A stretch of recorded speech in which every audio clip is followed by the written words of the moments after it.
अब हम इस पार्ट को ये करेंगे कि हमने जो values user value edit field के अंदर ऐड कर रहे हैं, जो हमने यहाँ पे स्टोर करवाई थी, इनको हमें डेटाबेस के अंदर स्टोर करवाना है। तो डेटाबेस में स्टोर करवाने के लिए सबसे पहले तो हमें क्या करना पड़ेगा, डेटाबेस की क्लास बनानी पड़ेगी। क्लास किसको कहते हैं? टेम्पलेट कहते हैं, एक ब्लूप्रिंट कहते हैं, जिसके अंदर फंक्शंस होते हैं और फंक्शंस के अंदर उसकी प्रॉपर्टीज होती हैं। प्रॉपर्टीज आप कह लीजिए कि जो उसकी आइडेंटिफिकेशन हो गई, जैसे उसका नाम क्या है,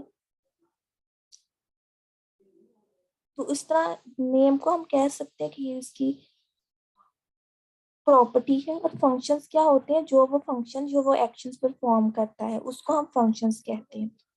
अब यहाँ पे जब हमने यूजर से डाटा ले लिया, तो अब हमने क्या करना है, हमने एक डेटाबेस की क्लास बनानी है। और उस डेटाबेस की क्लास के अंदर हम क्या कर सकते हैं कि डेटाबेस के सारे जो ऑपरेशंस होते हैं वो परफॉर्म कर लें। डेटाबेस हम उस जगह को, उस चीज को बोलते हैं जिसके अंदर हम अपना डाटा स्टोर करवा रहे हैं, उसको हम डेटाबेस बोलते हैं।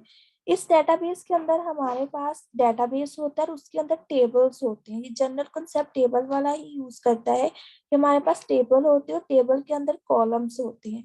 सबसे पहले हम अपने, जब भी हमने एंड्रॉइड स्टूडियो में डेटाबेस को यूज करना है, तो सबसे पहले हमें डेटाबेस की क्लास बनानी पड़ेगी।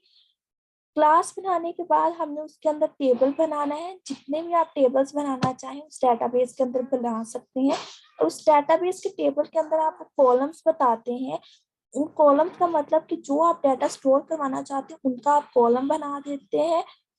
कॉलम हम किस तरह बनाते हैं कि उस कॉलम का पहले हम नाम लिखते हैं और नेम के बाद उसने जिस टाइप के डाटा वहां पे स्टोर करवाना होता है उसका नाम लिखते हैं। जिस तरह हम स्टूडेंट के टेबल की एग्जांपल लें, तो सबसे पहले हम क्या लिखते हैं, स्टूडेंट का फॉर एग्जांपल अगर हम बना रहे हैं तो स्टूडेंट का नेम, फिर उसका आईडी, तो उसके हम कॉलम्स बना देते हैं। फिर सब्जेक्ट वाइज उसके जितने मार्क्स हैं वो लिख देते हैं। यही सेम चीज हमारे यहाँ पे डेटाबेस पे अप्लाई होगी। तो सबसे पहले हमें क्या बनाना पड़ेगा, हमें अपनी डेटाबेस की क्लास बनानी पड़ेगी जिसके अंदर हम डेटाबेस की सारी चीजों को यूज कर सकते हैं, जैसे कि डाटा को ऐड करना, डिलीट करना, अपडेट करना, ये सारा काम डेटाबेस के अंदर होता है। तो यहाँ पे हम सबसे पहले जावा की क्लास बनाएंगे। किस तरह बनाएंगे कि हम जावा के फोल्डर को सिलेक्ट करेंगे, राइट प्रेस करेंगे और राइट प्रेस करने के बाद आपके पास यहाँ पे न्यू का ऑप्शन आएगा। न्यू का ऑप्शन सिलेक्ट करने के बाद यहाँ आप एक जावा की क्लास बना लेंगे। जावा की क्लास बनाने में वो आप बनाएंगे और यहाँ पे वो जावा की क्लास का आपसे नाम पूछेगा।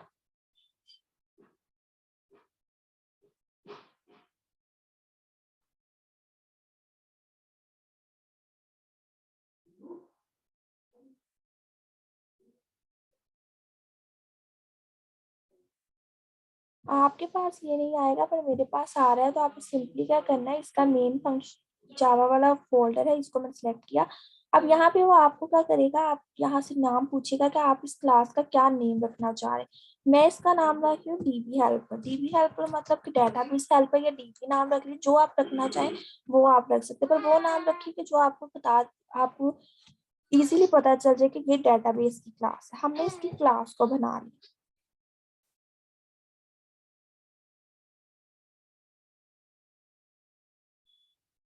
क्लास बनाने के बाद देखिए उसने हमें यहाँ पे डेटाबेस की क्लास बना दी। मेरी यहाँ पे बनी है पर आपकी यहाँ पे बनेगी। अब उसके बाद आपने क्या करना है कि हमने इसके अंदर जो एंड्रॉयड के अंदर लाइब्रेरी है जिसको हम यूज करके डेटाबेस को यूज कर सकते हैं, अब इसको इस क्लास के साथ लिंक करना है, अटैच करना है। वो हम किस तरह करते हैं, एक्सटेंड के साथ। एक्सटेंड का मतलब क्या होता है कि ये जो मैं क्लास बना रहे हैं उसके साथ हम दूसरी लाइब्रेरी के फंक्शन, उसकी प्रॉपर्टी सब कुछ यूज कर सकते हैं, उसको हम एक्सटेंड कहते हैं। उस लिंक फाइल के साथ आप लिंक कर देते हैं उस लाइब्रेरी के साथ, और फिर उसके साथ उस पैकेज के साथ जब आपने लिंक कर दिया उसके बाद उसके जितने भी फंक्शंस हैं वो आप सब उसको यूज कर सकते हैं इस क्लास के अंदर जो भी आपने बनाई है। तो यहाँ पे हम इसको एक्सटेंड करते हैं एसक्यूएल लाइट डेटाबेस के साथ।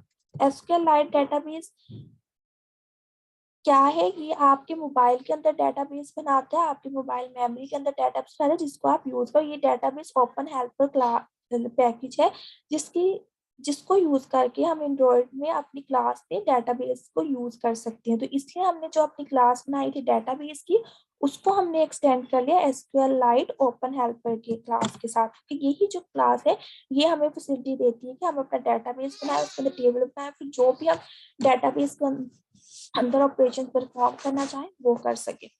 तो यहाँ पे देखिए जब मैंने इस डेटाबेस क्लास को ऐड किया तो इसने मुझे एरर्स दिखाए हैं। क्यों एरर्स दिखाए हैं?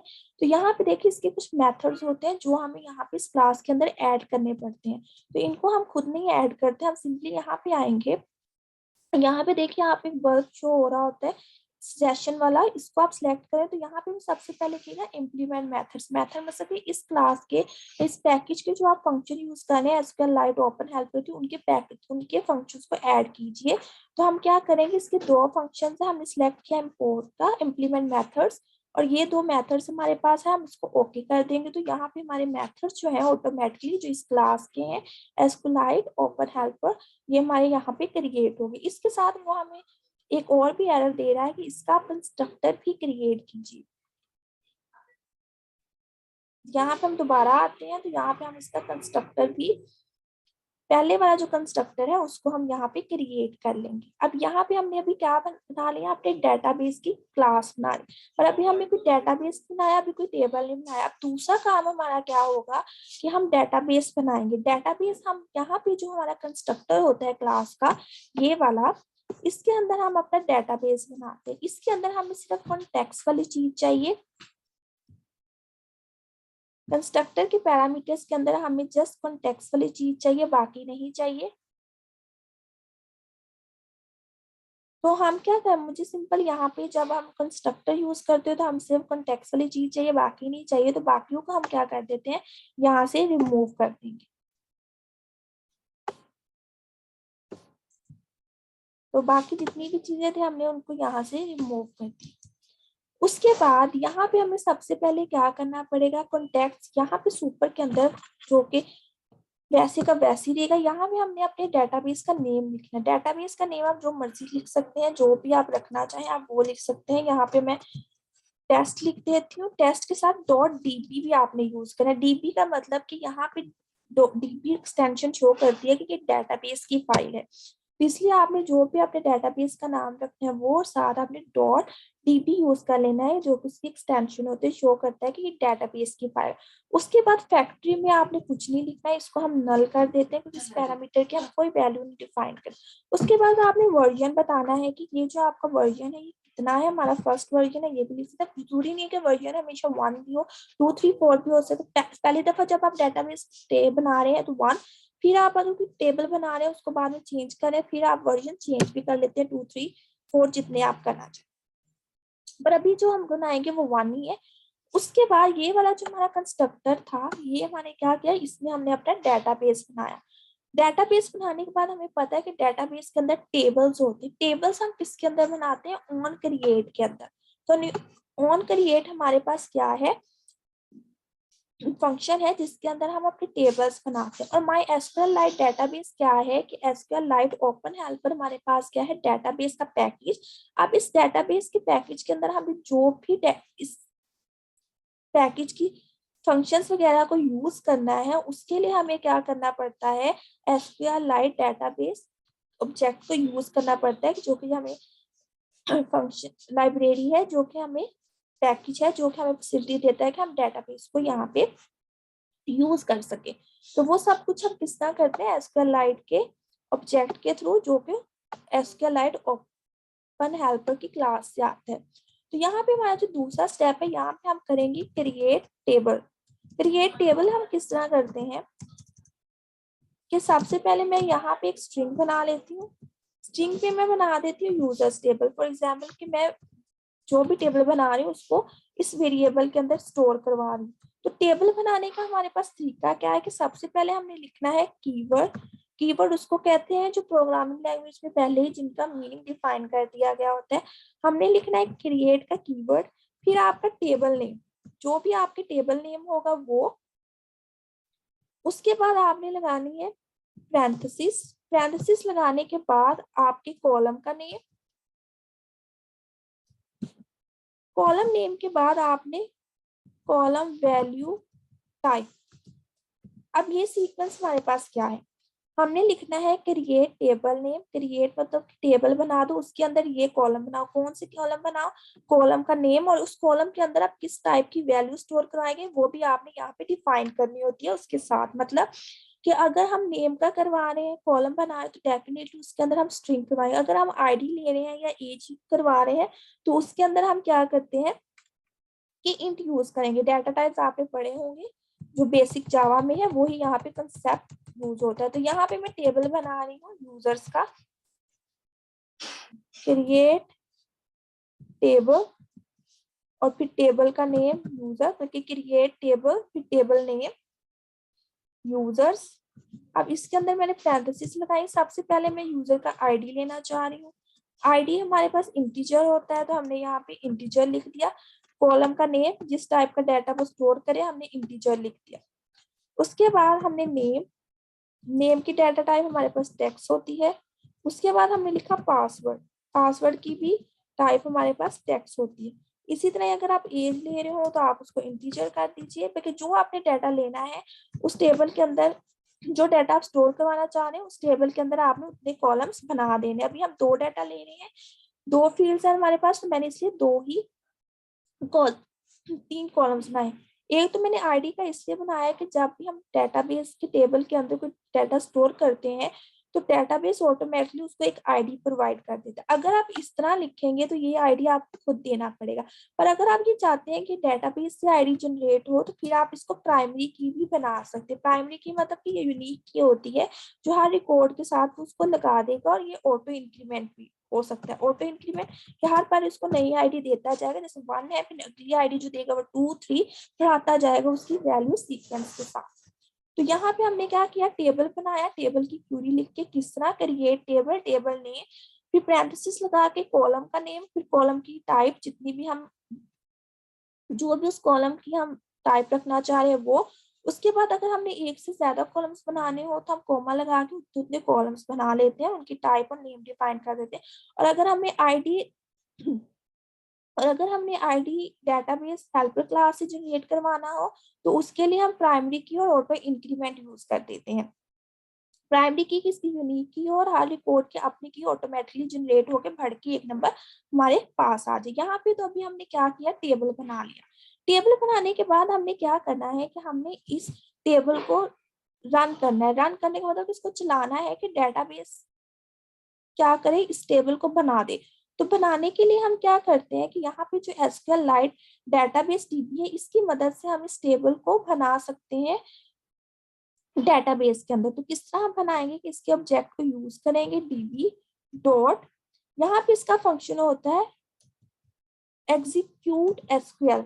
एग्जीक्यूट एसक्यूएल का मतलब क्या है कि यहाँ पे जो हम डेटाबेस बना, ये डेटाबेस जो हम यूज करेंगे एसक्यूएल बेस है, क्योंकि इसके अंदर स्ट्रक्चर क्यूरी लैंग्वेज लिखते हैं कि आप क्यूरीज लिखते हैं स्ट्रक्चर के साथ, तो वो आप परफॉर्म कर रहे हो। तो यहाँ पे हमने उसको बताना है कि हमने इसको बताया कि डेटाबेस जो हमारे पास ऑब्जेक्ट है जो सारा डेटाबेस को हैंडल करता है, एसक्यूएल लाइट डेटाबेस के ऑपरेशंस को हैंडल करता है। हमने कहा ये लो, इसका हमने फंक्शन यूज किया, किस तरह यूज किया, डॉट के साथ एक्सेल एसक्यूएल। एसक्यूएल क्या करेगा, उस क्यूरी को चलाएगा, जो भी आप क्यूरी चलाना चाह रहे हो उसको चलाएगा।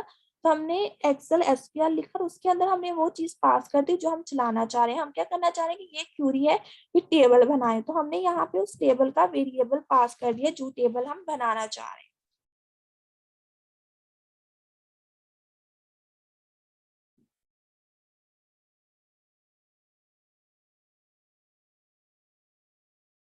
यहाँ पे देखिए हमारे पास टेबल बन गया। क्या पैटर्न था कि ऑन क्रिएट में हमने पहले हमने डेटाबेस की हेल्पर क्लास बनाई, उसको एक्सटेंड कर दिया एसक्यूएल डेटाबेस के साथ, ओपन हेल्पर के साथ। उसके बाद कंस्ट्रक्टर के अंदर हमने अपना डेटाबेस बना लिया।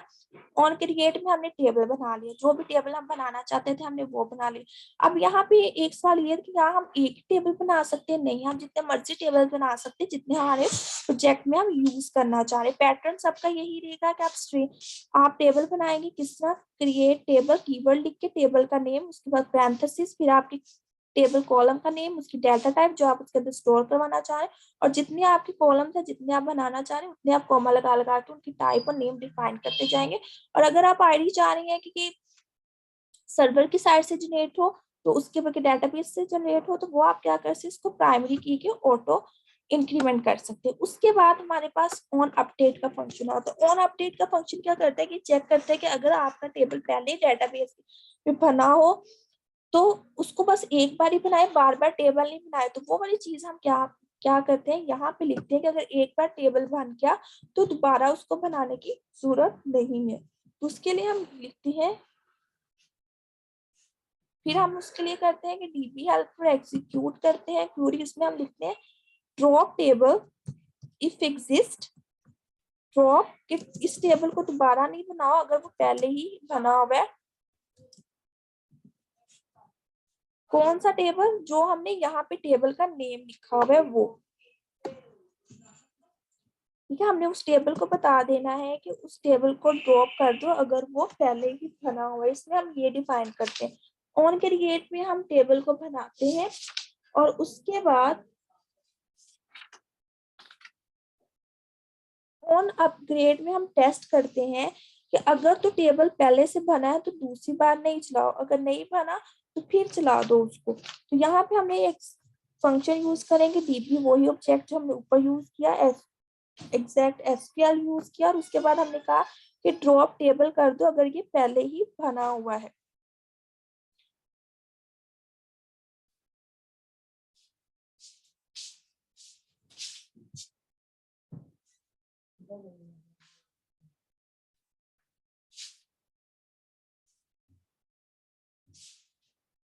तो यहाँ पे हम इसको ड्रॉप करवा लेंगे और ड्रॉप करवाने के बाद हम उसको क्रिएट करेंगे और ऑन क्रिएट करने के बाद हम उसको वापस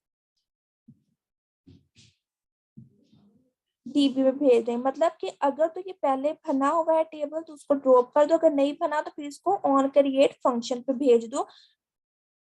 अगर बना है तो डिलीट कर दो, अगर नहीं बना तो उसको ऑन क्रिएट फंक्शन फिर टेबल बनाएगा ऑन क्रिएट में जाके। तो यहाँ पे हमने डेटाबेस की क्लास बनाई, उसको एक्सटेंड किया उसकी पेरेंट क्लास के साथ एसक्यूएलite ओपन हेल्पर।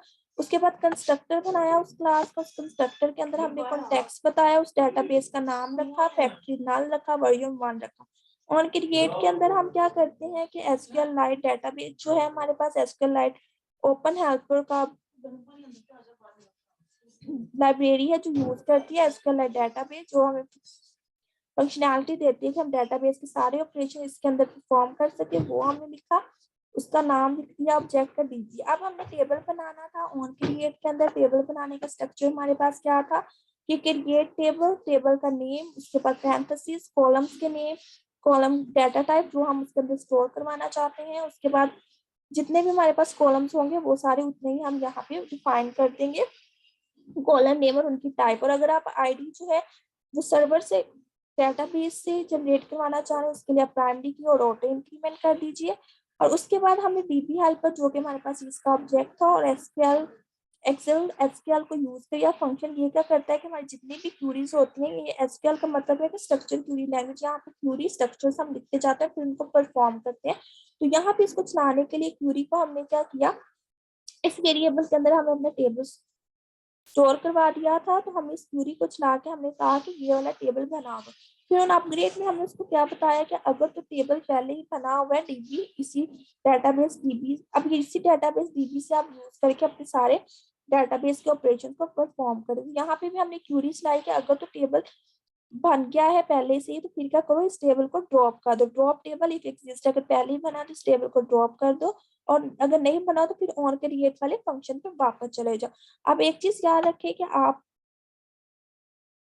जब इस ये जो हमारा डेटाबेस चलता है इस फंक्शन में सिंपल एक बार ही आता है। एक बार क्यों आता है कि इसने एक बार डेटाबेस बना दे उसके बाद उसने उसके अंदर टेबल्स भी बनाने होते हैं। तो आप जितने मर्जी टेबल्स बना सकते हैं जितने आप चाहें।